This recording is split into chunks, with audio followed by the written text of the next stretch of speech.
Hello students, today we will read poem 4 A Thing of Beauty written by John Keats। इस poem में हम इसका stanza wise explanation पढ़ेंगे और उसके जो कॉम्प्रीहेंशन के क्वेश्चन है वो भी साथ में करेंगे। So let's start the poem. A thing of beauty is a joy forever, its loveliness increases, it will never। A thing of beauty, जो ब्यूटी होती है वो बहुत ही जॉयफुल होती है, हमेशा हमें खुशी देने वाली होती है और उसका जो लवलीनेस है वो बढ़ता जाता है। It will never pass into nothingness but will keep a bower quiet for us and a sleep.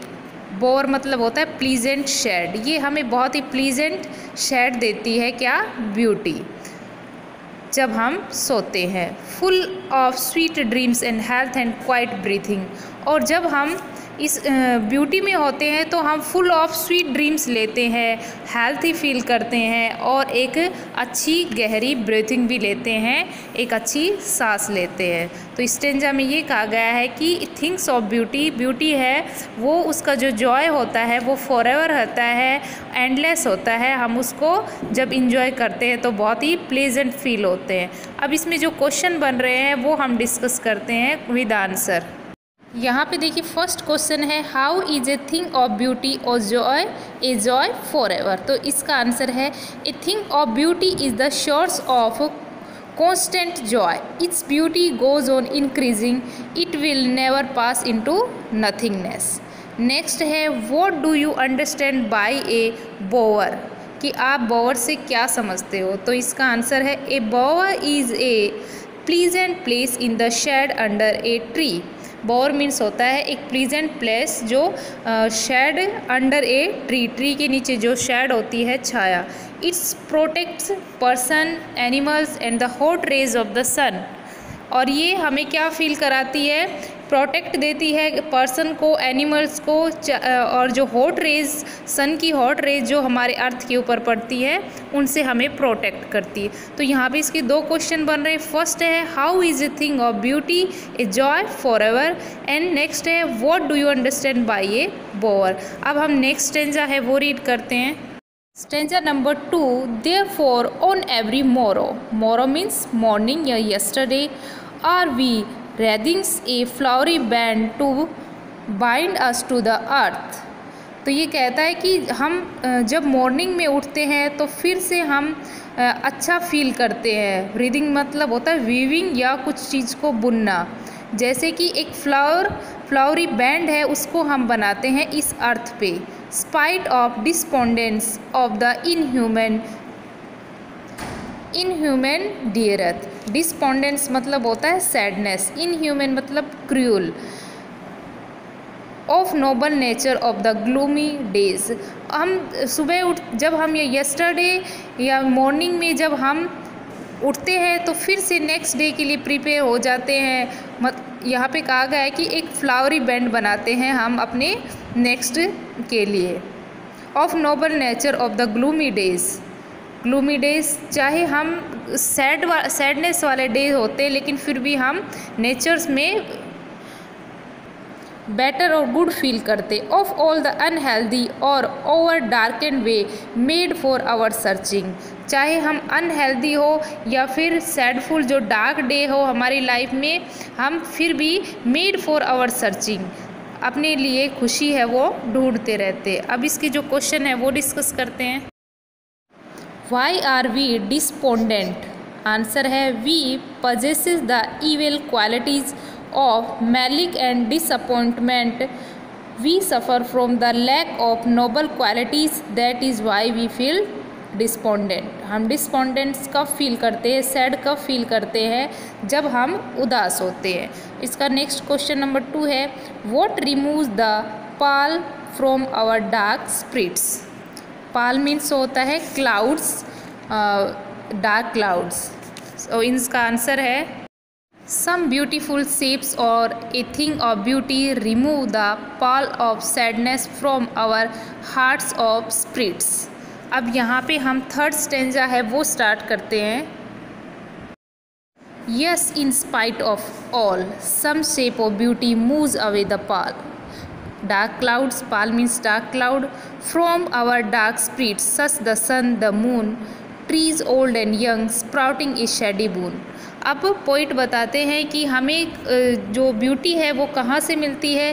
कुछ शेप होते हैं ब्यूटी के जो मूव कर जाते हैं डार्क क्लाउड, मतलब अंधेरे में बदल जाते हैं, और कुछ जो डार्क स्पिरिट्स होती है और हमें कौन सी थिंग्स हैप्पीनेस देती हैं, जैसे सन है, मून है और ट्रीज, चाहे वो ओल्ड ही क्यों ना हो और चाहे यंग हो। स्प्राउटिंग ए शैडी बून, शैडी मतलब बून मीन्स होता है एक ब्लेसिंग देती है, वरदान देती है, ये सब चीज़ें। फॉर सिंपल सीप and such A daffodils, like वो शेड किसके लिए, चाहे वो सिंपल सीप हो और डैफोडिल जो फ्लावर होता है वो हो। With the green world they live in and clear reels, reels मतलब स्मॉल जो स्ट्रीम होता है।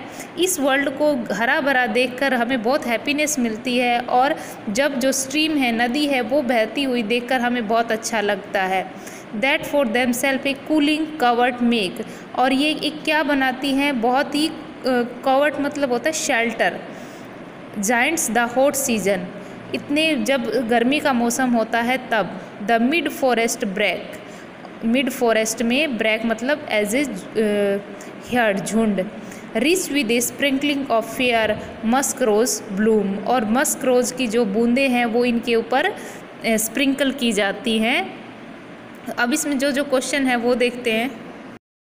फर्स्ट है what sprout a shady boon for sheep and how, तो इसका आंसर है old and young tree sprout to make a green covering, it proves a blessing for simple sheep as it serve them as a shelter. Next है question number 2, how do daffodils and rills enrich the environment, तो इसका answer है daffodils bloom among the green surroundings, the rills of small stream of clear water make a cooling shelter for themself against the hot season. तो इसमें ये question बन रहे हैं। अब लास्ट जो स्टेंजा है वो रीड करते हैं। And such too is the grandeur of dooms, dooms जो होते हैं उनकी ग्रैंड्यूर भव्यता को देखा जाता है। We have imaged for the mighty dead all lovely tales that we had heard और रीड, और जो हमारे लिए हमारी जो रक्षा करते हैं और वो हमारे लिए जो बलिदान दे देते हैं, ऐसे पर्सन, उनकी कहानियाँ हम सुनते हैं और पढ़ते हैं। An endless fountain of immortal drink, और वो किस तरह से होते हैं, जिस तरह से एक एंडलेस फाउंटेन, एंडलेस झरना है वो बहता रहता है और वो इमोर्टल रहता है, वो कभी ख़त्म नहीं होता। Immortal drink pouring unto us from the heavens brink, और ये कहता है कि जिस तरह से एक झरना होता है उसका पानी लगातार बहता रहता है, उसी तरह हम जब इसको इमोर्टल ड्रिंक को पिएंगे, जिस इमोर्टल मतलब जो ना मरता हो, अमर हो, इस ड्रिंक को पीकर हम क्या करेंगे, स्वर्ग जो है, हेवन है, उसके किनारे चले जाएंगे इस प्योर ड्रिंक को पीकर। अब हमारी पोएम है स्टूडेंट यहाँ पे ख़त्म होती है। अब इसके क्वेश्चन है वो डिस्कस करते हैं। Explain the grandeur of the dooms, तो इसका आंसर है the magnificence that we imagine for our mighty dead forefathers on the dooms day, जो हमारे लिए सेक्रीफाइस किया dead forefathers. What is the things of beauty mentioned in these line, तो answer है the lovely tales of mighty men our forefathers are mentioned in these lines, इन लाइनों में हमारे जो forefathers पूर्वज हैं उनको मेंशन किया गया है। थर्ड है what image does the poet use in these line, तो इसका आंसर है the poet use the image of an endless fountain of immortal drink, दो चीज़ों को बताया गया है, एंडलेस फाउंटेन और जो इमोर्टल ड्रिंक है जिसको हम अमृत कह सकते हैं, to describe the beautiful bounty of the earth. The earth has bestowed us with flora and fauna lands joy for ever endless, जो जॉय है वो हमेशा रहेगा, फॉर एवर रहेगा, एंडलेस रहेगा। फोर्थ है what do the words from the heavens brings suggest, ये जो वर्ड आया है फ्रॉम द हेवेंस ब्रिंग्स, ये क्या सजेस्ट करता है, तो इसका आंसर है the words from the heavens brings suggest that all the things of beauty that bring us Joy are the gifts of nature. They have been blessed to us from the threshold of heaven from the abode of God. तो ये haven brink means होता है जो heavens का जो किनारा होता है, ये सजेस्ट करता है थिंग्स ऑफ ब्यूटी को जो नेचर से हमें एज ए गिफ्ट मिला है, और ये हमें ब्लेस देते हैं ऑफ हेवन से, स्वर्ग से। ठीक है स्टूडेंट, ये हमारा जो पोएम का कॉम्प्रिहेंशन है और पोएम एक्सप्लेनेशन है ये ख़त्म हो गया है। नेक्स्ट वीडियो में हम इसके क्वेश्चन आंसर और फिगर ऑफ स्पीच करेंगे। ये पोएम रीड करनी है और इसके जो क्वेश्चन बन रहे हैं वो आपको प्रिपेयर करना है। Okay, thank you.